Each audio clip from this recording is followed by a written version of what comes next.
Madame, Monsieur, bonjour. Enfin un peu de fraîcheur. En Chine, après la série d'explosions qui a fait au moins 50 morts et des centaines de blessés dans le port de Tianjin, les enquêteurs n'ont toujours pas pu établir les causes de cet accident. Et puis, d'autre part, 200 experts en pollution nucléaire et chimique tentent maintenant de mesurer les risques pour la population. Antoine de Pressigou et Elodie Goulesque. L'horloge s'est arrêtée à 23h35 au moment de l'explosion. Mais l'heure est désormais aux interrogations.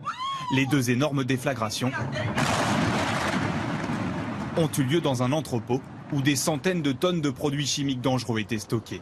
Certains journaux chinois parlent de 700 tonnes de cyanure répandues dans l'atmosphère. Selon Greenpeace, d'importantes doses de ce produit toxique ont été relevées dans les eaux usées des environs. Des informations non confirmées par les autorités.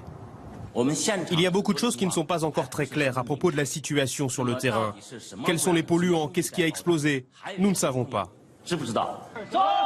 Plus de 200 militaires spécialistes des armes bactériologiques et chimiques ont commencé les opérations de nettoyage. Une quarantaine de stations temporaires analysent l'eau et l'air à proximité du site. 3 substances qui ne sont pas censées être dans l'air ambiant ont été relevées. Cela veut dire que l'explosion a un impact direct sur l'environnement dans la zone. De plus, nous nous demandons encore comment stocker et traiter les eaux qui ont été polluées. Selon les autorités chinoises, le vent a repoussé la pollution atmosphérique vers la mer. Beaucoup doutent de cette version. De la fumée se dégage encore des sites de l'explosion.